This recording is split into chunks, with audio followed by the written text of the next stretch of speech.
സംസ്ഥാനത്തെ പൂവിപണി പ്രതിസന്ധിയിലാണെന്ന് Kozhikode bureau report ചെയ്യുന്നു. കർണാടക, ആന്ധ്രാപ്രദേശ് സംസ്ഥാനങ്ങളിൽ നിന്നുള്ള പൂക്കളുടെ വരവ് കുത്തനെ കുറഞ്ഞതാണ് ഇപ്പോഴത്തെ പ്രതിസന്ധി കാരണമെന്ന് ദീപക് തർപ്പണം റിപ്പോർട്ട് ചെയ്യുന്നു. വിശദാംശങ്ങളിലേക്ക് കോഴിക്കോട് നിന്ന് ദീപക് വീണ്ടും ചേരുന്നു. ഗുഡ് മോർണിംഗ് ദീപക് തർപ്പണം, വിശദാംശങ്ങൾ.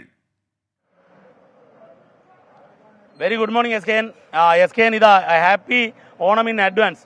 ഒരു 3 റോസാപ്പൂക്കൾ എസ് കെ എന്നും നമ്മളെ PCR ടീമിനും ടെസ്റ്റ് ടീമിനും ഒക്കെ നൽകുകയാണ്. ഇന്ന് പൂരാടമാണ് എസ് കെ എൻ. നാളെ ഉത്രാടം എന്നാൽ 1-ാം ഓണമാണ്. അത് കഴിഞ്ഞ് മറ്റന്നാൾ തിരുവോണമായി.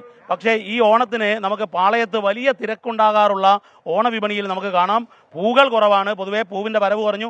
അതുപോലെ തന്നെ പൂ വാങ്ങിക്കാനുള്ള ആൾക്കാരുടെ എണ്ണവും വലിയ തോതിൽ കുറഞ്ഞു എന്നുള്ളതാണ്.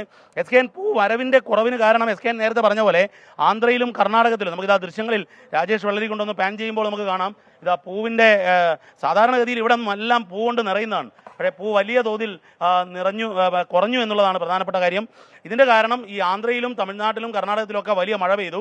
അതുകൊണ്ട് പൂ ഒരുപാട് നഷ്ടപ്പെട്ടു. പക്ഷേ കച്ചവടം കുറയാനുള്ള കാരണം ഈ വയനാട് ദുരന്തത്തിന് ശേഷം വലിയ ആഘോഷങ്ങളില്ല, പൂക്കള മത്സരങ്ങൾ കുറഞ്ഞു. നമുക്ക് ഇവിടുത്തെ മൊത്ത വ്യാപാരിയായ ഷാജുനോട് ഒന്ന് എഴുന്നേക്കാമോ? വാ ഇങ്ങോട്ടേക്ക്. എന്താ ഒരു പൂവിപണിയുടെ അവസ്ഥ? ചില പൂക്കൾക്ക് വില കൂടിയിട്ടുണ്ട്, പക്ഷേ പൊതുവിൽ കച്ചവടം കുറഞ്ഞു.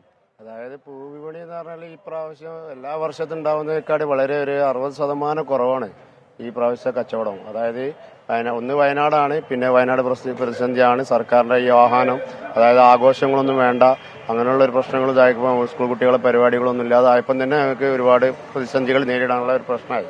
ഇതിന് ഇറങ്ങിത്തിരിക്കുക എല്ലാ വർഷവും ചെയ്യുന്നതല്ല, അപ്പോൾ അതുകൊണ്ട് ചെയ്യാനുള്ള ഉദ്ദേശത്തിലാണ് ഞങ്ങൾ ഇത് ഇറങ്ങിത്തിരിച്ചത്. പൊതുവിൽ വളരെ കുറവാണ്. അതായത് ഇതാണ് അവസ്ഥ. പൂവിപണി സജീവമായി എന്നാണ് സാധാരണ നമ്മൾ എല്ലാ ഓണക്കാലത്തും വാർത്ത കൊടുക്കാറുള്ളത്. പക്ഷേ എന്നാൽ ഇക്കുറി പൂവിപണി പ്രതിസന്ധിയിലാണ് എന്നുള്ളതാണ് വസ്തുത. S K N. Okay, Deepak തർപ്പണമാണ് വിവരങ്ങൾ നൽകിയത്.